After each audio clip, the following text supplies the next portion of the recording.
This is the Eye on Annapolis Daily News Brief, keeping you informed about the happenings in Annapolis and the area. Local news, local sports, local events, local opinion, and of course, local weather. The Eye on Annapolis Daily News Brief starts now.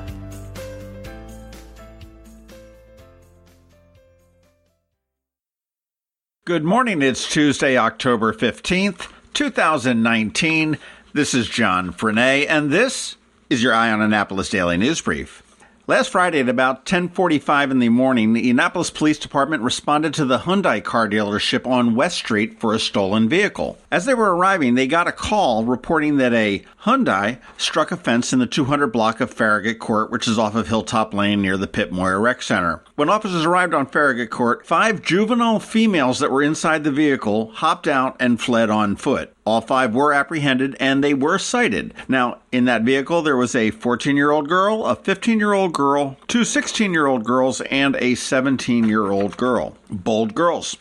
On Sunday, just after noon, the Anne Arundel County Police Department responded to Cloud Street in Laurel for a robbery of a citizen. The girl advised that she was supposed to meet someone to buy a phone she found for sale on a for sale by owner app on her phone. When she arrived, 2 men approached her, gave her a box which was supposed to contain a phone. The victim opened the box and realized that it was just aluminum foil. When she looked back up at the 2 men, one of them had a knife and demanded her money. She did give her the money and was not harmed. Police are looking for 2 teenage males in that instance. If you know anything, 410-222-6155 is the number, but Anne Arundel County Police are reminding everybody that all of the police station lobbies are what they call transaction safe zones. You can use the stations as a safe place to conduct any kind of internet transaction, and additionally, the Annapolis City Police Department is a safe zone as well in their lobby, and they also have a special designated parking spot, which is monitored by video. It's painted green out in front, so if you wanted to meet somebody out there and didn't want to meet them in the police station, that is a safe place to go. Keep that in mind when you're dealing with internet transactions.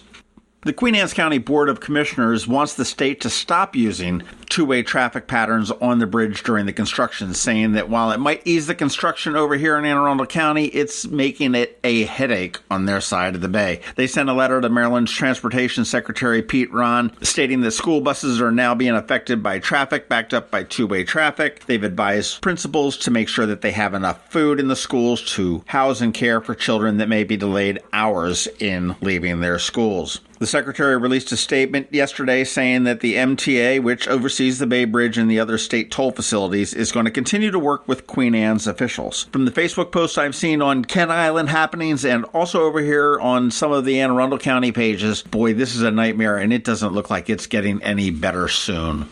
And it is Tuesday, so that means it is Ticket Tuesday from the Ram's Head. And I've got a pair of tickets here to Table 201, which is the good seats right there up close to the stage for the Brothers Landreth. And if you're interested in alternative country, they're a group out of Canada, sort of a little bit of a hybrid between country and folk music. This show is for Tuesday, October 22nd. It's an 8 o'clock show with the doors opening at 7 p.m. And as always, many, many thanks to the Ram's Head on stage for giving us 2 tickets to give away every Tuesday. Now, how do you win it? We see more and more people listening to the podcast, so I can't really say give me like the 5th email or the 6th email. So let's go with the 14th email to info@eyeonannapolis.net. And just be simple. Put it in the subject line. I'd like to go see the Brothers Landreth. Good luck, and once again, thanks to the Ram's Head.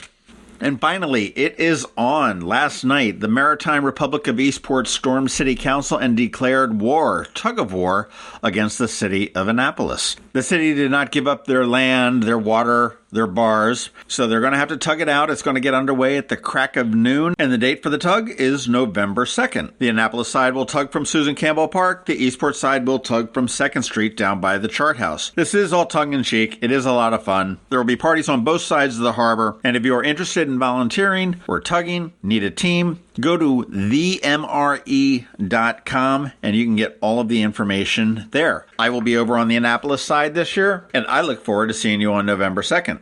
All right, that does wrap it up for the news today, and you want to hang tight because I've got a bit of a rant on city parking. And of course, we have George Young with your local DMV weather forecast. He's coming up in just a minute. And if you are someplace where you can give us a recommendation or a review, please do that. And let your friends, family, and colleagues know about us. That's how we grow. If you get something out of this podcast every day, let somebody know.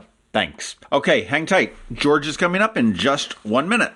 You know, 2 or 3 years ago, most people had never even heard of a podcast. Now suddenly, there's so many of them that you trip over them while going out to get the paper every morning. So we get it. You have a lot of choices. So here's one to put at the top of your listening queue. The Maryland Crabs Podcast. Hosted by me, Tim Hamilton, and my partner in podcasting, John Fernay, The Maryland Crabs is a bi-weekly podcast that covers everything Maryland, from politics to business to local issues. And in addition to regular episodes, we offer regular crab cakes, which are shorter episodes that are light on filler and just as tasty as regular episodes. You never know who is going to show up as a guest.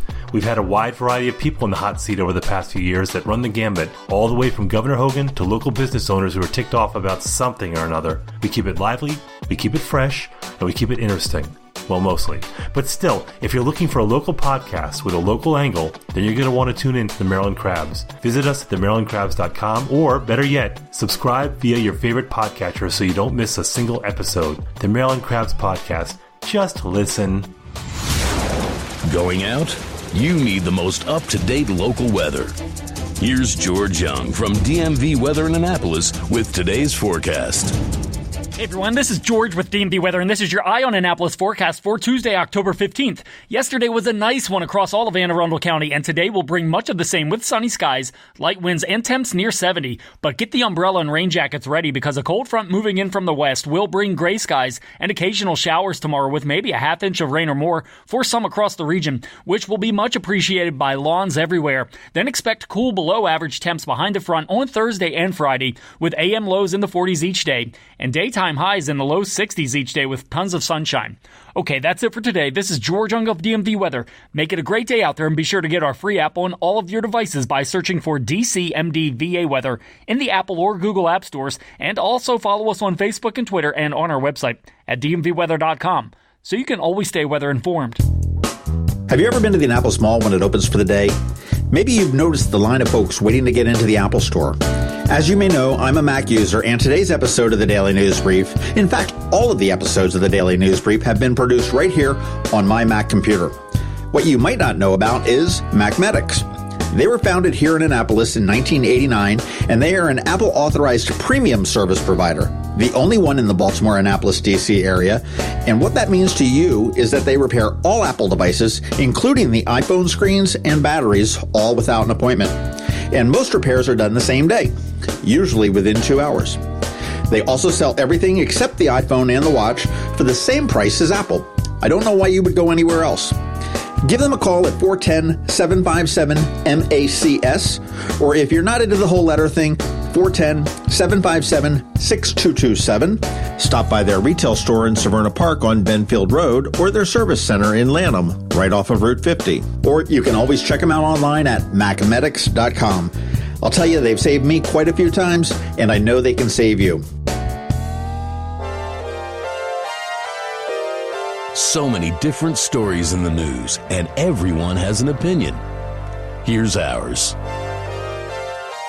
As we all know by now, the city released a revised parking policy for the holidays. After a brief uproar from residents and businesses alike, they backtracked a bit, and the policy will remain as it has been since the Ellen Moyer administration, except for one exception. To get the free parking, you will either need to use the Parkmobile app or call a telephone number to register your vehicle into the spot that you're parked in. As Alderman Payon said last night at the city council meeting, this is just way too complicated. Let's be clear, this is a money grab. The city and their parking company, SP Plus, wants to be able to maximize revenues. Parking fines have recently been increased and in some cases tripled. A simple parking ticket now costs you $50, and if you don't pay it in 15 days, that $50 will now cost you $100. With the app, the city will know exactly, to the minute, when your time has expired. How much do you want to bet that there's going to be a parking enforcement officer nearby? The city said that they couldn't bag the meters because they caused $15,000 worth of damage last year on the, quote, new technology of the solar panels. Yet, out of the other side of the mouth, they said that the meters were at the end of their useful life. Well, which one is it? My guess is that the communication was temporarily interrupted and they could not be notified when violations occurred. But you know what? Once the batteries are recharged, it works again. Again, this is just another money grab. People do not not all use smartphones. Not everyone has a cell phone.